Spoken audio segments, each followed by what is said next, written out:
उनको और तुम्हें एक दूसरे को मतलब आप दोनों को एक दूसरे से अलग होते हुए, तो फिर इसलिए मुझे ये डिसीज़न लेना तो पड़ा। तो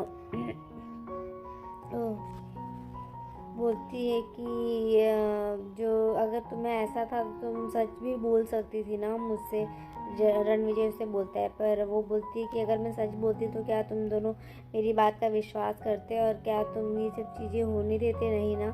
इसीलिए मुझे ये सहारा लेना पड़ा और झूठ बोलना पड़ा। और फिर ये बात का गिल्ट उसे हमेशा रहा, मतलब रणविजय जो होता है उसको इस बात का गिल्ट हो गया होता है कि अब जया जो है वो इस तरीके से क्यों अपने प्यार की कुर्बानी दी, क्योंकि वो सिर्फ मुझसे प्यार करती है। तो ये सोच के रणविजय को भी बहुत हर्ट हो रहा होता है।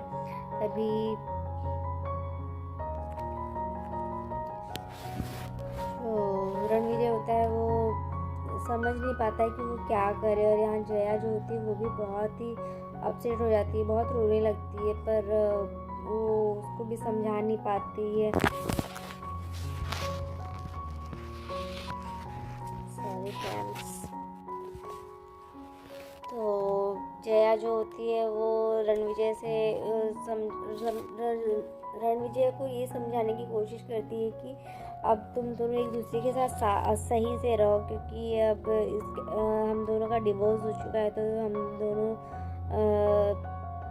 का कोई मतलब नहीं है एक साथ ऐसे रहने का। पर तुम्हारी और वैजू दीदी की शादी हो चुकी है और वो तुम्हारा वेट कर रही है, तो तुम्हें वहाँ जाना चाहिए और तुम इस वक्त यहाँ क्या कर रहे हो। तो वो उसे उसको समझाती है और उससे पूछती है।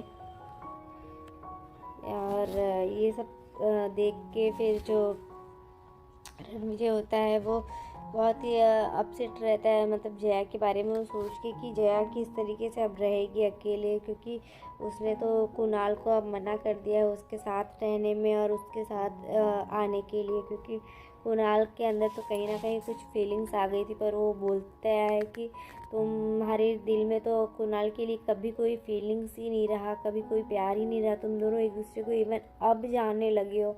तो ये सब सुन के उसको लगता है कि इसे सच पता चल गया है। फिर वो उसको सारी सच्चाई बता देती है रणविजय को। और यहाँ पे हम देखते हैं कि जो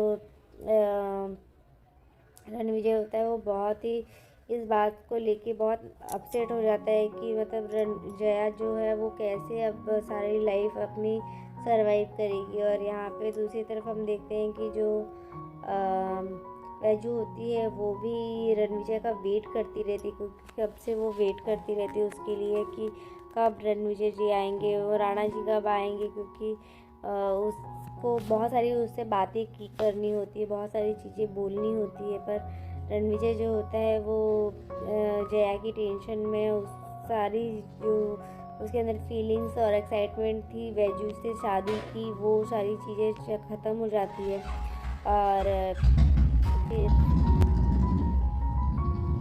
जो रणविजय होता है वो आते हुए ये सारी चीज़ें सोचता रहता है, मतलब गाड़ी में बैठ के वो ड्राइव करता रहता है और वो ये सारी चीज़ें सोचता है कि मैंने सोचा था कि आज से मैं और वैजू जो है अपनी लाइफ की हम नई शुरुआत करेंगे, पर सब चीज़ें उल्टी हो गई, मतलब सब कुछ मैसअप हो गया है। कितना हमने सोचा था, मैंने सोच के रखा था ये सब चीज़ों के बारे में, लेकिन सब चीज़ें ख़राब हो गई। तो ये सोच के और वो बहुत रोता है, मतलब कि उसकी वजह से उसको ऐसा होता है कि जया जो है उसने इतनी बड़ी सेक्रीफाइस की है मेरे लिए।